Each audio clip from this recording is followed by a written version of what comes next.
Hello everyone, welcome to Raksha Academy. In today's lecture I am going to discuss about minerals, ores and fossils. So this is the lecture series of geology, which is unit 10 of paper 3 science and technology MPPSC. In the previous lecture we have discussed about types of rocks, which are igneous, sedimentary and metamorphic, and we have discussed about origin of earth crust, mantle and core, definition and importance of geology. So these all the points which are covered in the previous lectures of the series, which you can watch on the playlist of YouTube. तो अभी तक हमने जो पढ़ लिया है वो सारे लेक्चर्स से हम क्या कर रहे हैं कि जो सिलेबस वाइज हमारे पॉइंट्स दिए थे उनको हमने क्रोनोलॉजी से हमने उनको पढ़ लिया. ठीक है, अब हमारे जो टॉपिक्स बच रहे हैं, तो remaining topics are weathering and erosion, formation of soil, ground water, natural coal, natural oil and gas. तो इतने ही टॉपिक्स जो हैं वो हमारे बच रहे हैं, तो ये जो है हम जल्दी से जल्दी कवर करेंगे. तो इस तरह से आपकी जो है यूनिट 10 जियोलॉजी की वो पूरी कंप्लीट हो जाएगी. तो शुरू करते हैं हम लेक्चर को, जिसमें हमें देखना है कि मिनरल्स, ओर्स और फॉसिल्स. तो मिनरल, ओर और फॉसिल में हमें यहाँ पे ये नहीं पढ़ना है कि कौन सा मिनरल जो है उसका फॉर्मूला क्या है या कौन सी कंट्री में मिल रहा है. ठीक है, उस रिलेटेड से हमें इसको नहीं पढ़ना है. मतलब हम जो देखते हैं कि ज्योग्राफी में भी हम मिनरल्स वगैरह पढ़ते हैं, तो वहां पे हम क्या करते हैं, ज्योग्राफी के इंपॉर्टेंस से मिनरल्स को पढ़ा जाता है कि कॉपर सबसे ज्यादा कहाँ मिल रहा है. अगर सपोज एमपी की बात करें तो कॉपर सबसे ज्यादा कहाँ मिल रहा है. ठीक है, एस्बेस्टोस जो है वो कहाँ पे मिलेगा. ठीक है, कोल का एरिया कहाँ पे एमपी में, इंडिया में कोल का एरिया कहाँ पे है. अगर हम देखते हैं तो कॉपर जो है पूरे वर्ल्ड में सबसे ज्यादा कहाँ मिलता है. तो ये सारी क्या हो गई, हमारा जियोग्राफिकल पॉइंट ऑफ व्यू हो गया किसके लिए, मिनरल्स के लिए. ठीक है, ओर्स की बात करते हैं तो हम केमिस्ट्री में ओर्स वगैरह पढ़ते हैं कि बॉक्साइट जो है वो किसकी ओर है और उसका फॉर्मूला क्या है. ठीक है, तो ये सारी चीजें हमें यहाँ पे ये भी डिस्कस नहीं करनी. तो अब हमारे बात आती है कि हम यहाँ पे ये पढ़ क्यों रहे हैं. तो मिनरल्स और ओर्स को हम इस लेक्चर में जियोलॉजी में कैसे पढ़ना है, कौन से डायमेंशंस को देखना है. तो यहाँ पे आप देखोगे कि अगर हम अर्थ में देख रहे हैं तो जो भी आज हमारे ह्यूमन बींग्स को जो भी चीजें हमारी डेली नीड में लगती हैं या जो भी हमें चीजें मिली हुई हैं, वो सब कहां से मिली हुई है, वो सब हमें नेचर ने और अर्थ ने ही दिया है. ठीक है, कि आज जो आप चेयर पे बैठ रहे हो तो वो कहां से आ रही है, उसकी वुड, और जो अगर हम बोल रहे हैं स्टील, आयरन जिसका भी है, वो कहां से आया, वो मटेरियल कहां से मिला, वो आपको अर्थ ने या फिर नेचर ने ही दिया. ठीक, साथ में जो अपन जो फूड बनता है उसके यूटेंसिल्स जो हैं वो भी कहां से हैं, मतलब स्टील हो गया, आयरन हो गया, कॉपर हो गया. ठीक है, एल्यूमिनियम के बॉक्सेस रहते हैं. तो ये सारे जो मेटल्स हैं, ये सारे एलिमेंट्स जो हैं, ये पूरा मटेरियल हो गया, ये हमें मिल कहां से रहा है, ये हमें अर्थ से ही मिल रहा है. ठीक है, तो ये हमें रॉ फॉर्म में मिलता है, फिर हम इसके क्या करते हैं, इसको अपने मटेरियल बनाते हैं जिसका हमें यूज होता है. व्हीकल्स देखोगे तो आप में व्हीकल्स में जो देखोगे इंजन होता है उसका, उसके लिए भी मटेरियल कहां से मिलेगा, अर्थ से मिलेगा. स्टील, कोल, आयरन, ठीक है, कॉपर, फ्यूज वायर में जो रहते हैं, हमारे इलेक्ट्रिकल वायरिंग में कॉपर लगता है. तो ये पूरा मटेरियल जो है वो हमें अर्थ से ही मिलता है. फिर हम उसको क्या करते हैं, उसका स्टेट चेंज करते हैं या फिर उसमें क्या करते हैं, वैल्यू एडिशन करते हैं और उसको हम अपने यूज की तरह बनाते हैं. तो जियोलॉजी में अगर हम मिनरल्स और ओर्स को पढ़ रहे हैं तो हमारा मोटिव ये होना चाहिए कि मिनरल और ओर्स जो है वो जियोलॉजिकल पर्पज से किस तरह से इंपॉर्टेंट है. अगर हम यहां पे बात करने लग जाएं कि ये मिनरल जो है वो इस जगह पे मिलता है, सबसे ज्यादा यहां मिलेगा, ये उसका एरिया है, तो वो हमारा ज्योग्राफिकल इंपॉर्टेंस हो जाएगा, वो हमारा जियोलॉजी के टर्म में वो इंपॉर्टेंट नहीं कहलाएगा. तो यहां पे हम पढ़ेंगे कि जियोलॉजी की अगर बात करें तो अर्थ में वो मिनरल मिल रहे हैं और वो मिनरल्स का फॉर्मेशन किस तरह से हो रहा है. ठीक है, उनका एक्सट्रैक्शन कैसे करते हैं, कितने तरीके से मिनरल्स जो है वो फॉर्म होते हैं. अब आप यहां पे एक कॉन्सेप्ट खुद ही सोचो कि मध्य प्रदेश की अगर हम बात करें तो अर्थ का मैग्मा वगैरह तो पूरे अर्थ में सेम ही था, लैंडस्केप पूरा सेम है. अगर सिर्फ हम इतने छोटे से पार्ट की बात कर रहे हैं मध्य प्रदेश की, सिर्फ एज कंपेयर टू अर्थ जो है वो तो बहुत छोटा एरिया हो गया. पर यहां पे ऐसा क्यों है कि जो कोयला है या जो कोल है वो आपको सोहागपुर एरिया में ही मिलता है और वो सीधी सिंगरौली और ये शहडोल वाले पार्ट में इसी साइड में क्यों मिलता है. ठीक है, जो मैग्नीज हो गया और कॉपर हो गया वो सिर्फ बालाघाट के एरिया साइड में क्यों मिल रहा है, एस्बेस्टोस जो है वो झाबुआ में ही क्यों मिल रहा है. ठीक है, डायमंड्स जो है वो पन्ना में ही क्यों मिल रहे हैं, ये पूरे एमपी में क्यों नहीं मिल रहे. क्योंकि अगर हम देखें कि लावा में जो है लावा तो पूरा जो मैग्मा अर्थ के अंदर था वहीं उसी में मिनरल्स मिले हुए थे ये सारे। तो ऐसा क्या हो गया कि सिर्फ उसी पर्टिकुलर एरिया में वो मिनरल मिल रहे हैं? तो ये सारे जो कॉन्सेप्ट्स हैं ना, वो हम इसमें आज के लेक्चर में डिस्कस करेंगे कि मिनरल्स का फॉर्मेशन किस तरह से हो रहा है और कैसे बन रही है। ठीक है, सबसे पहले हम आते हैं, अगर इकोनॉमिक जियोलॉजी की बात करें तो इकोनॉमिक जियोलॉजी का मतलब क्या होता है कि एक ये जियोलॉजी की ब्रांच है जो कि किससे डील करेगी कि किस तरह से जो अर्थ के मटेरियल हैं उनका यूज किया जाता है इकोनॉमिक और इंडस्ट्रियल पर्पस में। ठीक है, इसका बेसिक इंपॉर्टेंस या हम बेसिक उसकी मीनिंग की बात कर सकते हैं तो इकोनॉमिक जियोलॉजी का मतलब हो गया कि जितने भी जियोलॉजी मतलब अर्थ से जो हमें मटेरियल मिलता है वो किस तरह से हम इकोनॉमिकली यूज कर पाते हैं। अब ये तो कहने की बात हो गई, क्योंकि देखो अर्थ से ही हमें सारी चीजें मिल रही हैं और उसी का ही हम रॉ मटेरियल जो मिलता है उसी को हम उसको ट्रांसफॉर्म करके अपने तरह से यूज करते हैं। ठीक है, तो यहां पे जो अर्थ से हमें मटेरियल मिल रहे हैं उन्हीं की अगर हम एक स्टडी की बात करें जो कि हमें इकोनॉमिकली बेनिफिट करवाए। ठीक है, क्योंकि अगर आप देख रहे हो अर्थ से हमें रॉक्स भी मिलते हैं। अब कुछ रॉक्स ऐसे होते हैं जिनका हम यूज करते हैं, ठीक है, मतलब उनकी इकोनॉमिकली वैल्यू ज्यादा होती है कि अगर हम ऐसे रॉक की बात कर रहे हैं जो कि सिर्फ क्वार्ट्स और फ्लेट्स पर है तो उनका इतना ज्यादा यूज नहीं होता।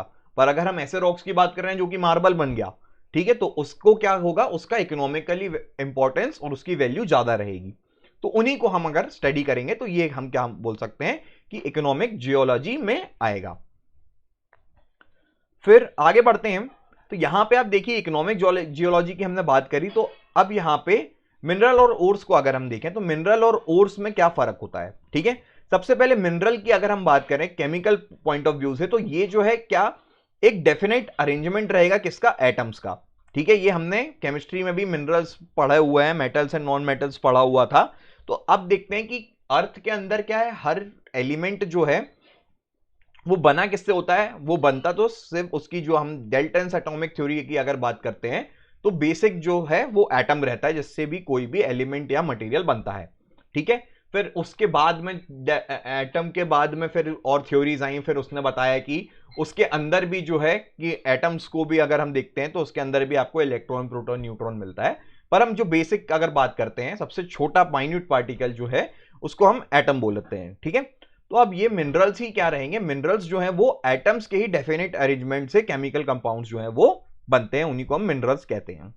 एग्जाम्पल देखते हैं, अगर जैसे क्वार्ट्ज हो गया तो यहाँ पे SiO2 है। ठीक है, तो यहाँ पे सिलिकॉन और ऑक्सीजन से बना हुआ है ये, तो मतलब दो एटम जो है वो ऑक्सीजन के थे और एक एटम जो था वो सिलिकॉन का था, इससे क्या बन गया, क्वार्ट्ज बन गया। ठीक, अब यहां पे क्या हो गया, ये इसको हम किसने क्या बोल दिया, ये मिनरल हो गया। ठीक है, आयरन की बात करते हैं तो आयरन में उसका जो सिंबल रहता है वो Fe रहता है। ठीक है, उसमें क्या रहेगा, वो एलिमेंट कहलाएगा जो कि अपने प्योर स्टेट में है, मतलब वो किसी दो कंपाउंड से मिलकर नहीं बना, पर उसको उसका क्या था, सिंगल एटम से वो पूरा बना हुआ था। ठीक है, तो इस तरह से मिनरल्स जो हैं वो एग्जिस्ट करते हैं।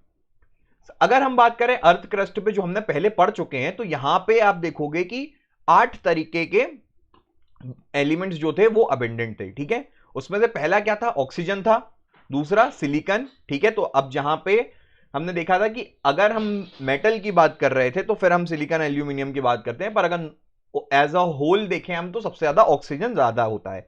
फिर एल्यूमिनियम आ जाएगा, आयरन, कैल्शियम, सोडियम, पोटेशियम और मैग्नीशियम। ये 8 जो है वो सबसे ज्यादा आपको इंपॉर्टेंट जो है अबंडेंट मिलेंगे अर्थ क्रस्ट पे। ठीक है, फिर यहीं से हमने बात करी थी कि सियाल और सीमा की बात करी थी। ठीक है, तो यहां पे आपको सिलिकॉन और एल्यूमिनियम देखने को मिलता है अर्थ क्रस्ट पे, तो उसी लेयर को हम सीएल बोलते हैं। ठीक है, आगे बढ़ेंगे आप यहां पे, तो ओर का मतलब क्या होगा, हमने मिनरल तो पढ़ लिया कि मिनरल क्या होता है, ओर का मतलब क्या होता है। तो आप अगर ओर को देखोगे तो ओर भी क्या है, एक तरह से मिनरल ही है। ठीक है, पर ओर में बाकी की इंप्योरिटीज भी साथ में हो जाएंगी। अगर हम देख रहे हैं कि एक पूरा पत्थर है जिसमें बाकी की इंप्योरिटीज भी हैं, उसको हम पूरा साफ करेंगे, हटाएंगे, तब उससे हमें क्या मिलेगा, एक मिनरल मिलेगा। ठीक है, तो ऐसा कलेक्टिव फॉर्म जो हो गया उसको हम ओर बोलते हैं। तो यहां से आप देखो कि ओर जो है वो सिंगल मेटल की भी हो सकती है, उसको हम सिंपल ओर बोलेंगे, और ओर जो है वो एक से ज्यादा मेटल की भी हो सकती है जिसको हम कॉम्प्लेक्स ओर बोलते हैं। तो इसमें कॉम्प्लेक्स ओर में सबसे ज्यादा आपको क्या देखने को मिल जाएगा, ऐसी ओर मिल जाएंगी जहां पे गोल्ड और सिल्वर साथ में है, सिल्वर और लेड की ओर साथ में एग्जिस्ट करती है, लेड और जिंक की ओर जो है वो साथ में एग्जिस्ट करती हैं। ठीक है, इस तरीके से। तो ओर का मतलब क्या हो गया, ओर जो है एक तरह की बॉडी ऑफ मटेरियल होगी जिसमें मेटल्स के साथ में आपको बाकी की चीजें भी मिलेंगी, और उसी से हम क्या करते हैं, जो प्योरेस्ट फॉर्म ऑफ मेटल है उसको एक्सट्रैक्ट किया जाता है। ठीक है, एग्जाम्पल के तौर पे अगर हम देखें, एल्यूमिनियम जो है वो प्योर स्टेट में आपको नहीं मिलेगा, कि आपने क्या किया, जो खुदाई है वो शुरू करी और आपको सीधे एल्यूमिनियम मिल गया। आपको एक पूरा पत्थर मिलेगा, उसको हम बॉक्साइट बोलते हैं, फिर वो बॉक्साइट से हम क्या करते हैं, एल्यूमिनियम को एक्सट्रैक्ट करना पड़ता है। ठीक, आयरन जो है वो भी आपको ओर के फॉर्म में मिलेगा, उसको हम क्या बोलेंगे, मैग्नेटाइट, हेमेटाइट, उसकी जो है आयरन ओर कहलाती है। आगे बढ़ते हैं, तो यहां पे हम थोड़ा सा पढ़ेंगे कि मेटल ओर और कंपोजिशन, क्योंकि ये जो है वो बेसिक ऑफ केमिस्ट्री में भी आपको इंपॉर्टेंट देगा। तो साइंस एंड टेक का पेपर है, तो हम सारी चीजों को क्लब करके पढ़ते जाएंगे, तो उससे रिवीजन भी होता जाएगा हमारा।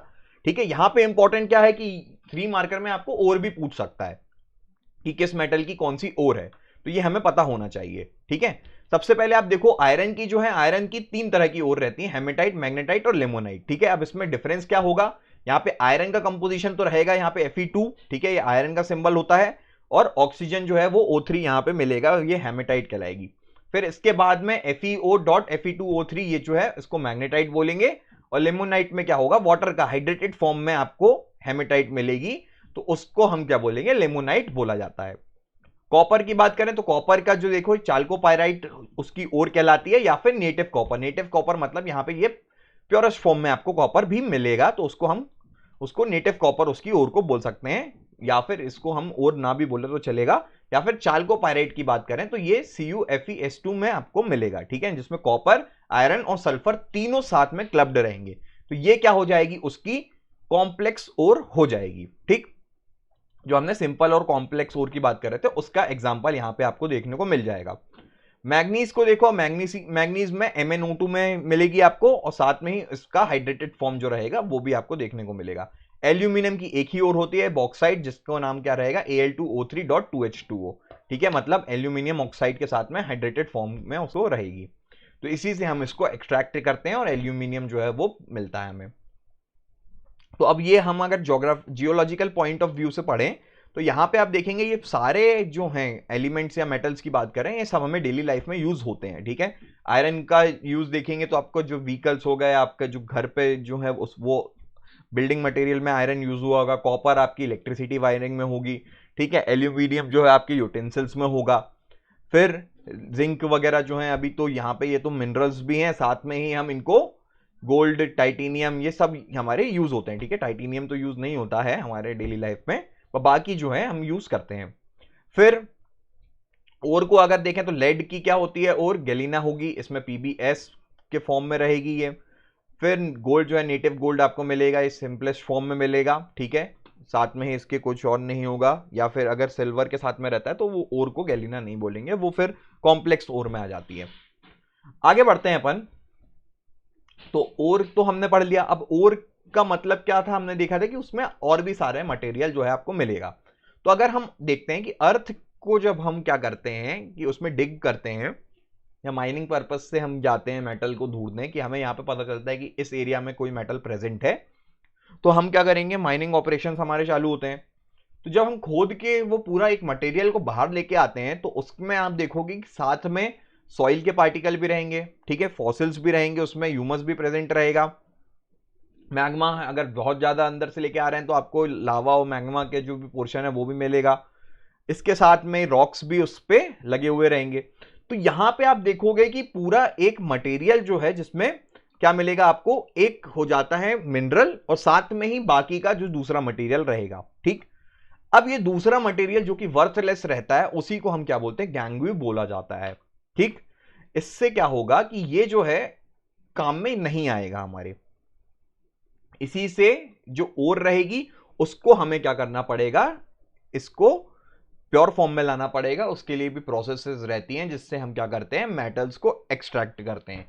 ये जो है हम वो केमिस्ट्री में मेटलर्जी में पढ़ा जाता है, हालांकि हमारे कोर्स में नहीं है कि किस तरह से एक्सट्रैक्शन होता है। ठीक है, तो उसमें भी होता है कि इसको या तो पहले वाटर से ही क्लीन कर दिया जाता है तो गैंगवे हट जाती है, या फिर सेडिमेंटेशन जो भी प्रोसेस रहती है उसकी हटाने की, ठीक है, वो सारी की जाती हैं। और अगर देखते हैं तो जो इलेक्ट्रोलिसिस होता है उससे भी जो है प्योरिफिकेशन किया जाता है। तो बहुत सारे प्रोसेस हैं उसको हटाने के। फिर गैंगवी का मतलब आप यहां पे समझ गए, तो गैंगवी का मतलब हो जाएगा कि ऐसा मटेरियल जो कि हमें ओर से मिलता है पर वो हमारे लिए वैल्यूएबल नहीं रहेगा, हमारे लिए मेटल्स जो है मिनरल्स हैं उसकी वैल्यू रहती है। बाकी और जो मोस्ट कॉमन गैंगियो में देखा जाएगा आपको क्वार्ट्ज, फ्लेट्सफर, डोलोमाइट, कैल्साइट, ये जो है आपको देखने को मिलेंगे। ठीक, फिर अगर हम बात करें इसकी तो ओर का मतलब क्या हो जाएगा, वो आपकी ओर जो है वो मिनरल्स और गैंगियो दोनों के साथ में जो मटेरियल क्लब्ड फॉर्म में रहेगा उसको हम ओर बोलते हैं।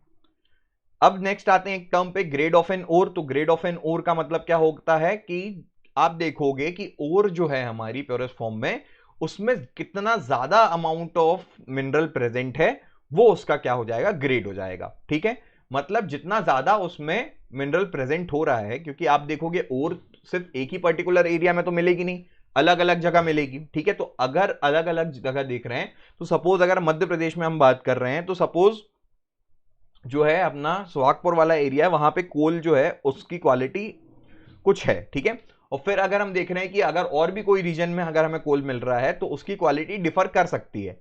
ठीक है, अब उसमें से बेटर कौन सा है, तो उसके लिए हम कोल के लिए क्या करते हैं, कार्बन कंटेंट को जो है वो देखते हैं। तो जिसमें जितना ज्यादा कार्बन कंटेंट रहेगा वो उतनी अच्छी क्वालिटी का कोल कहलाता है। तो ऐसे ही हम यहाँ पे ग्रेड बनाते हैं किसका, ओर का भी। तो जिसमें हम क्या देखेंगे कि जो भी मटेरियल, जो मिनरल हमें एक्सट्रैक्ट करना है उसका कितना ज्यादा कॉन्सेंट्रेशन है वो हमारे लिए क्या हो जाएगा, उतनी बेटर क्वालिटी का ग्रेड हो जाएगा। ठीक, तो यहां से ग्रेड ऑफ एन ओर हमें समझ में आया। आगे बढ़ते हैं, फॉर्मेशन अगर हम देखें मिनरल डिपॉजिट का, तो अब यहां पे देखिए, अब यहां कॉन्सेप्ट आता है कि फॉर्मेशन किस तरह से होता है मिनरल्स का। अब आप समझो यहां पे कि अर्थ जो है, अर्थ के अंदर क्या था, पूरा मैग्मा है। ठीक है, मैग्मा में ही सारे मिनरल्स मिले हुए हैं आपको। अब यहां पे यही क्या है, मैग्मा जो है वो सॉलिडिफाई होता है। ठीक, अब हम जाके इतना ज्यादा तो डिग करते नहीं है कि हम मैग्मा तक पहुंच जाएं, हम तो क्रस्ट में ही जो है उसको डिग करते हैं कुछ एरिया, पर्टिकुलर एरिया तक। तो क्या होता है कि ये जो पूरा मैग्मा जो है वो क्या कर रहा है, अर्थ में घूमता रहता है। ठीक है, और उसी में सारे मिनरल्स जो हैं वो भी ऊपर से नीचे, उनकी जो अर्थ की हम बोल सकते हैं जो प्रोसेस रहती है वो कंटिन्यू रहती है। तो यहां पे आप देखोगे कि जो पूरे मिनरल्स हैं वो उनमें एक कंटिन्यूअस प्रोसेस चल रही है। ठीक है, अब ये फॉर्मेशन ऑफ रॉक भी हो रहा होगा, तो फॉर्मेशन ऑफ रॉक्स होते जाएंगे तो तीन तरह के रॉक्स बनते हैं, जैसा कि हमने देखा था कि इग्नियस, सेडिमेंट्री और मेटामॉर्फिक रॉक बनते हैं। वो बनते कब हैं, पहले प्योरेस्ट जो प्राइमरी रॉक्स रहते हैं वो इग्नियस होते हैं और वो बनते हैं सॉलिडिफिकेशन ऑफ मैग्मा से। तो मैग्मा जब फॉर्म होता है या सॉलिडिफाई होता है तो ये मिनरल्स भी जो है वो सॉलिडिफाई हो जाते हैं, और ये जो मिनरल्स हैं वो रॉक के अंदर क्या मिलेंगे आपको, प्रेजेंट रहेंगे। अब यही रॉक्स जो हैं उनकी डेन्यूडेशन की प्रोसेस होती है कि वो रॉक जो है वो ऊपर खिसकते जाते हैं या माइनिंग ऑपरेशन होता है, फिर वहां से हम जो है वो रॉक्स को एक्सट्रैक्ट करते हैं, फिर हमें वहां से क्या मिलता है, मिनरल्स मिलते हैं। ठीक, तो दो तरह के, सबसे पहले तो आपको यहां पे अगर हम ओर की बात करें तो मेटेलिक और नॉन मेटेलिक रिसोर्सेज आपको देखने को मिलेगी। अब यहां पे फॉर्मेशन किस तरह से होता है, तो या तो एक तरीके से फॉर्मेशन ये हो जाए कि जब वो रॉक सॉलिडिफाई हो रहा होगा तो वो सॉलिडिफाई होते टाइम ही उसके अंदर ही क्या हो जाए, मटेरियल जो हमारा मिनरल था वो प्रेजेंट हो जाए। ठीक है, सपोज आयरन की बात कर रहे हैं तो रॉक जब सॉलिडिफाई हो रहा था तो वो पूरा एक आयरन जो है उसके अंदर हो। ठीक, तो इस तरीके से क्या हो जाएगी, एनक्लोजिंग हो जाती है रॉक की, उसको हम क्या बोलते हैं, सिंजेनेटिक डिपॉजिट बोला जाता है। या फिर अब ऐसा हो सकता है कि रॉक तो एनक्लोज नहीं है, उसके ऊपर जो आके मिनरल्स लग जाएं। ठीक है, तो इसको हम क्या बोलेंगे, एपिजेनेटिक डिपॉजिट्स बोला जाता है। ओके, तो इस तरीके से दो जो हैं वो डिपॉजिट मिलते हैं। अब यहां पे हमें पढ़ना है कि किस तरह से डिपॉजिट्स होंगे। ठीक है, तो अब उसमें कुछ ऐसा रहेगा कि रॉक्स जो होंगे उसमें एक ही पॉइंट पे रॉक को, अब रॉक छोटे तो होंगे नहीं, वो तो बड़े रहते हैं। अगर हम देखते हैं इंट्रूसिव और एक्सट्रूसिव रॉक्स जब हमने देखे थे तो उसमें आप इंट्रूसिव रॉक्स जो देखोगे वो काफी साइज में बड़े रहते हैं। ठीक है, क्योंकि मैग्मा जो है वो धीरे धीरे सॉलिडिफाई होता है, तो उस रॉक के पीस में किसी एक पोर्शन में कॉन्सेंट्रेटेड रहेगा मिनरल। ठीक है, तो उसको हम क्या बोलेंगे, मैग्मेटिक डिपॉजिट बोलेंगे। क्यों बोलेंगे, क्योंकि यहां पे मैग्मा जो है वो डिपॉजिट हो रहा है और पूरा कॉन्सेंट्रेशन जो है वो आपको रॉक में देखने को मिलेगा। फिर मैग्मेटिक सेग्रीगेशन से आपको अलग तरीके का जो है मैग्मा देखने को मिलेगा, जिसमें मिनरल्स क्या होंगे, पूरे सेग्रीगेटेड फॉर्म में रहेंगे। ठीक है, इसी को हम क्या कर सकते हैं कि सेग्रीगेशन किस तरह से हो जाएगा, सपोज जब मैग्मा सॉलिडिफाई हो रहा था तो जो हैवी मटेरियल रहेगा वो नीचे आ जाएगा, है ना, और जो लाइट मटेरियल है वो ऊपर रहेगा। फिर उससे क्या होगा, मैग्मा जो है सॉलिडिफाई हो गया, तो आप देखोगे कि जो है हैवी मटेरियल था वो आपको नीचे मिलेगा। तो अगर आप जब देखते हैं माइनिंग ऑपरेशन अगर होते हैं तो ये गूगल करके इमेजेस देखना, तो ये पूरी घाटी बनी रहती है, ठीक है, एक पूरा पहाड़ है उसमें माइनिंग हो रही है, तो अंदर शीट्स में रॉक के आपको मिनरल मिलेगा, ठीक है। तो यहाँ पे जो नीचे साइड मिलते हैं वो हैवी मटेरियल रहते हैं, तो इस तरह से उनका सॉलिडिफिकेशन होता है, ठीक है। फिर आगे बढ़ते हैं, मैग्मेटिक डिसेमिनेशन, ये एक तरह से उसका क्या हो गया, पैटर्न हो गया, कि मतलब अगर हम देख रहे हैं कि ये पूरा रॉक है तो रॉक के सपोज इस एरिया में मिनरल था, ठीक है, पर अगर डिसेमिनेशन की बात करें तो वो पूरा मिनरल जो है वो आपको रॉक के हर पीस पे मिलेगा, मतलब उसकी जो डिस्ट्रीब्यूशन है वो पूरे सब जगह एक जैसी रहेगी, ठीक। तो इसको हम क्या बोलेंगे, मैग्मेटिक डिसेमिनेशन बोलेंगे। फिर आगे बढ़ते हैं, पैग्मेटिक डिपॉजिट का मतलब क्या होता है, यहां पे जो है इसमें क्या होगा कि जो वाटर और एलिमेंट्स रहते हैं वो क्या होते हैं, एंटर नहीं कर पाते हैं किसमें, मैग्मा में, तो वो क्या करते हैं, वो मैग्मा के ऊपर ही जो है लास्ट रेसिड्यू उसमें ऊपर लगा रहता है, ठीक। तो अगर पूरा रॉक बन गया उसके ऊपर आप देखोगे हाइड्रेटेड सिलिका जो हो गया, लिथियम बोरोन, ये सारे मेटल्स जो हैं वो आपको चिपके हुए मिलेंगे उससे, ठीक। तो ये इनको ही हम क्या बोलेंगे, पैग्मेटाइट डिपॉजिट बोला जाता है। तो ये क्या बात हो गई, ये हमने देखा कि किस तरह से जो है मिनरल्स या मेटल्स की हम बात कर रहे हैं वो किस तरह से फॉर्मेशन होता है उनका, वो रॉक में बनते कैसे हैं, ठीक। आगे बढ़ते हैं, सेडिमेंट्री डिपॉजिट्स में देखो, तो सेडिमेंट्री का मतलब क्या होता है, सेडिमेंट्री रॉक्स जो थे हमने पढ़ा था वो कैसे बनते हैं, वो डेन्यूडेशन की प्रोसेस से बनते हैं, मतलब वेदरिंग और इरोजन होता है इग्नियस रॉक्स का।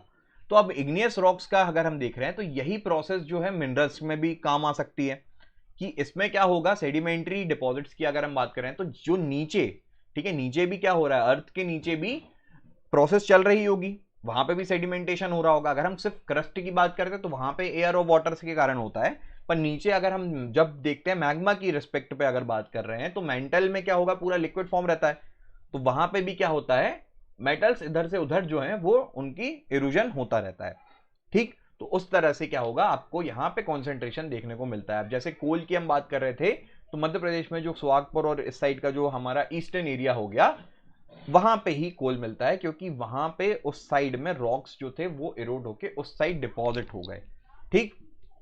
और बाकी जो है हमारा जो डायमंड्स वगैरह की बात कर रहे हैं, तो जो डायमंड्स वगैरह का अगर हम देख रहे थे तो वो किस तरह इरोड हुआ और वो वहां पे उसी एरिया में नीचे जाके डिपॉजिट हो गया होगा और फिर उस पॉइंट ऑफ टाइम पे उसका सॉलिडिफिकेशन हो गया, तो इसलिए हमें उस एरिया पे ये सारी चीजें मिलती हैं, ठीक है। क्योंकि हम देख रहे हैं इंटरनली तो अर्थ में क्या हो रहा है, पूरा प्रोसेस चल रही है, अब किस पॉइंट ऑफ टाइम पे कौन सा मटेरियल कहां प्रेजेंट था और किस तरह से उसके जो रॉक्स हैं वो सॉलिडिफाई हो गए, उससे हमें पता चलता है कि किस एरिया में कौन सा मटेरियल जो है वो मिलेगा।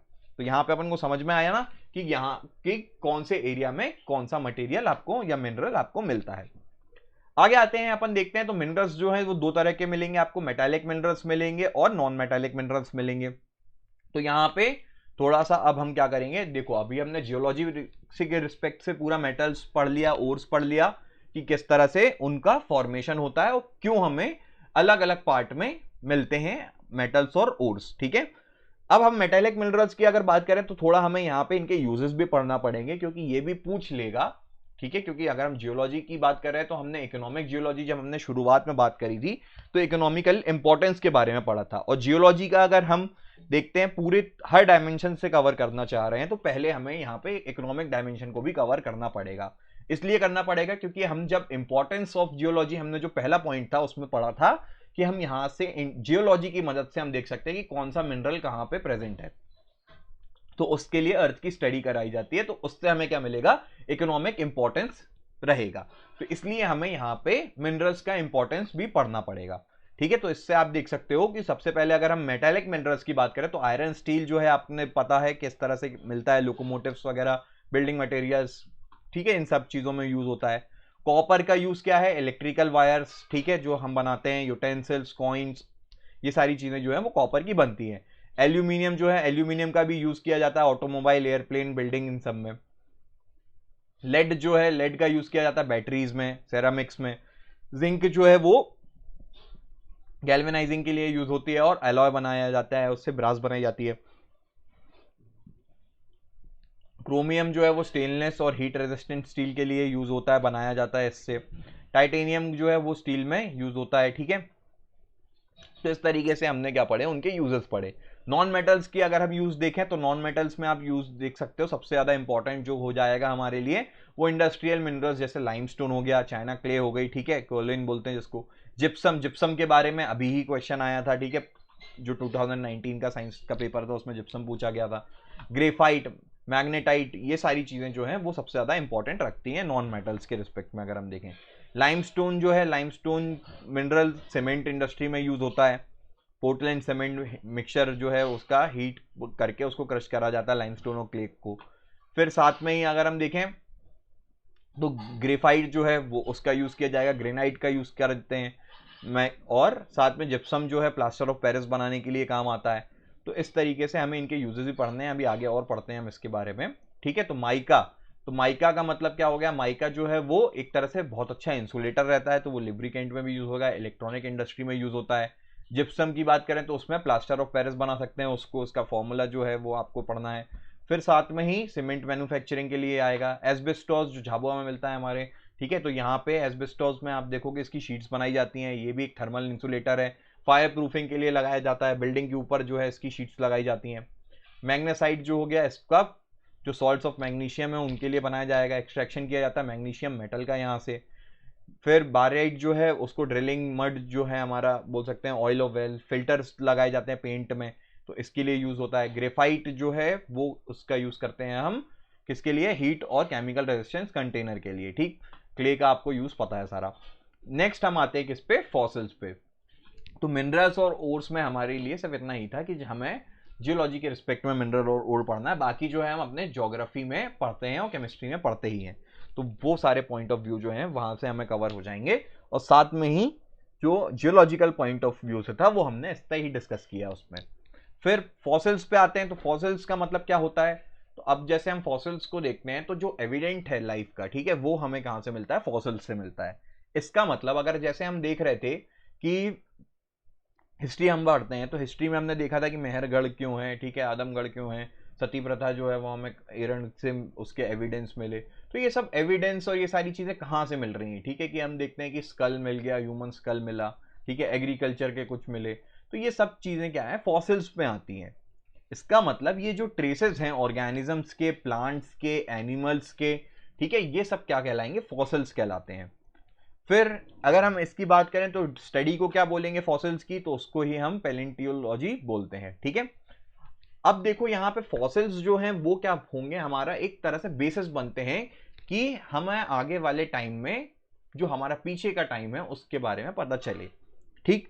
इसका मतलब क्या हुआ कि अगर हम देख रहे हैं कि आज जो ह्यूमन लाइफ एग्जिस्ट कर रही है, तो अगर हम 200 साल बाद इसकी अगर स्टडी करें कि 200 साल पहले कि ये लाइफ कैसी थी, तो उसके लिए हमें फॉसिल्स की रिक्वायरमेंट होगी। मतलब कि ट्रेसेस जो कि ह्यूमन बीइंग्स, प्लांट्स, एनिमल्स, उनसे हम उनकी स्टडी कर पाएंगे। तो अब ये फॉसिल्स का मतलब क्या हो जाएगा, फॉसिल्स जो है वो प्लांट्स और ह्यूमंस के ट्रेसेस हैं, एनिमल्स की ट्रेसेस हैं, जो कि क्या हो जाते हैं, बरी हो जाते हैं अर्थ में, ठीक है। और ये ओवर द टाइम क्या होते हैं, मिक्स कर जाते हैं किसके साथ में, रॉक्स के साथ में, और फिर जब होता है डिगिंग वगैरह करते हैं, एक्सकेवेशन होता है, तो ये आगे निकलते हैं और फिर हमें क्या बताते हैं, उस पीरियड के बारे में बताते हैं उनकी, अगर हम स्टडी करते हैं तो ये जो है अगर हम देखें सबसे पहले, तो जब हमने रॉक्स पढ़ा था तो हमने ये भी पता होना चाहिए कि ऐसे कौन से रॉक्स है जिनमें फॉसिल्स आपको देखने को मिलेगा और फॉसिल्स किसमें नहीं होता है, ठीक है। तो सबसे पहले इग्नियस रॉक्स जो रहते हैं वो प्राइमरी रॉक्स रहते हैं, तो उसमें आपको फॉसिल्स देखने को नहीं मिलेगा क्योंकि उसमें प्योर मैग्मा जो है वो सीधे सॉलिडिफाई होता है। फिर सेडिमेंट्री रॉक्स को अगर हम देखते हैं तो सेडिमेंट्री रॉक्स में क्या होगा, सेडिमेंट्री रॉक्स में फॉसिल्स आपको देखने को मिलेंगे क्योंकि ये रॉक्स जो होते हैं वो क्या होंगे, इरोजन और वेदरिंग के कारण जो है वो बनते हैं, जिसमें आपको प्लांट्स के और एनिमल के ट्रेसेस मिक्स हो जाते हैं और फिर इसका जो डिपोजिशन होता है उससे जो रॉक्स बनते हैं वो उनको हम सेडिमेंट्री रॉक्स बोलते हैं। आगे बढ़ते हैं, तो फॉसिल्स की अगर हम बात करें तो फॉसिल्स जो है वो लाइफ फॉर्म का एविडेंट रहेगा, ठीक है। अगर हम एंशिएंट पॉइंट ऑफ व्यू से देखें तो इससे ही हम कुछ पार्ट की या अर्थ की हिस्ट्री भी पता लगा सकते हैं। फॉसिल्स जो है वो ट्रेसेस रहेंगे किसके, प्लांट और ह्यूमन एक्टिविटी के, ठीक है। इसी को हम देख सकते हैं। तो ये रॉक्स में प्रेजेंट रहेंगे और उनका अगर एज देखें तो 10,000 ईयर्स से पहले की बात चल रही है। ठीक है, अब ये फॉसिल्स बनते कैसे हैं, तो फॉसिल्स के फॉर्मेशन की अगर हम बात करें तो उसको फॉसिलाइजेशन जो है बोला जाता है। तो ये भी जो है इस पे 3 मार्कर आ सकता है कि फॉसिलाइजेशन का मतलब क्या होता है। तो अब यहां पे आप देखोगे कि हर ऑर्गेनिज्म या हर प्लांट जो है वो फॉसिल नहीं बनता। ठीक है, जिसके ट्रेसेस लेफ्ट बच जाते हैं ना, उन्हीं का क्या होता है, फॉसिलाइजेशन हो जाता है। ठीक, आगे बढ़ते हैं। फॉसिलाइजेशन का मतलब क्या है, यहां से आप देखोगे कि सेडिमेंट जो है उसका डिपोजिशन हो जाता है और फिर वो रॉक में फॉर्म हो जाए, और उन्हीं को अगर हम देख रहे हैं तो उन्हीं का कॉन्सेंट्रेशन जो है वो एनवायरमेंट से मिलेगा आपको। तो इस तरह से फॉसिल्स जो है वो फॉर्म होते हैं। फिर आप देखोगे अगर हार्ड पार्ट की बात करें फॉसिल्स पे ऑर्गेनिजम्स के, तो यहाँ पे आपको बोन्स, शेल्स, टीथ, ठीक है, ये सारी चीजें आपको देखने को मिल जाएंगी। पर अगर हम देखते हैं जो सॉफ्ट फॉर्म है फॉसिल्स का, वो आपको प्रेजेंट नहीं मिलेगा। इसको अगर हम देख रहे हैं कि कुछ, जैसे हमने वो चीज भी देखी थी कि अभी कुछ टाइम पहले एक वो हुआ था, जो टाइम का हमने बनाया था, ठीक है, कि अगर देखते हैं कि 200-300 साल बाद किस तरह का टाइम था, तो वो हमने रखा था। ठीक है, तो उसको डिग किया गया था और फिर उसमें बना के उसको रखा था। मैं नाम रिकॉल नहीं कर पा रहा हूँ उस चीज़ का। फिर उससे क्या हुआ था, उसमें हमने क्या किया था, एविडेंसेस रखे थे। ठीक है, कि अगर हिस्ट्री में ओवर द टाइम कुछ होता है तो अगर जो आने वाली जनरेशन है उसको पता रहे। ठीक है, तो वही सारी चीज़ जो है हम क्या कर सकते हैं, फॉसिल्स की तरह भी रख सकते हैं। आगे बढ़ते हैं। तो यहाँ पे आपको फॉसिल से 3 मार्कर या 5 मार्कर ही आएगा कि फॉसिल होता क्या है, तो उसको हमें प्रिपेयर करना है यहाँ से। फॉसिल जो है वो सेडिमेंट्री रॉक्स में आपको मिलेंगे। इग्नियस रॉक्स जो है, मोल्टन रॉक्स रहते हैं, उनमें आपको ये देखने को नहीं मिलता है। फिर साथ में जो फॉसिल्स को अगर हम बात करें तो मेटामॉर्फिक और इग्नियस में भी आपको देखने को मिलेंगे, मोस्टली सेडिमेंट्री में ही रहेंगे। फॉसिलाइजेशन पे आपको 3 मार्क का प्रिपेयर करना है। और अगर हम इस टॉपिक से देखें तो आपको मिनरल्स और ओर्स के बारे में प्रिपेयर करना है। ठीक है, और किस तरह से मिनरल्स और ओर्स फॉर्म होते हैं उनके बारे में आपको डिस्कस करना पड़ेगा। ठीक, तो यहाँ से इस टॉपिक से इतना कवर करेंगे। अगला जो टॉपिक रहेगा वो हमारा रहेगा किसका, वेदरिंग और इरोजन का, जिसमें हम वेदरिंग पढ़ेंगे, वेदरिंग किस तरह से होती है और इरोजन किस तरह से होता है। तो इसमें हम agents like water and air जो है वो भी हम डिस्कस करेंगे। तो सिर्फ आज के लेक्चर के लिए सिर्फ इतना ही। अगले लेक्चर में हम मिलते हैं वेदरिंग और इरोजन के साथ। Thank you.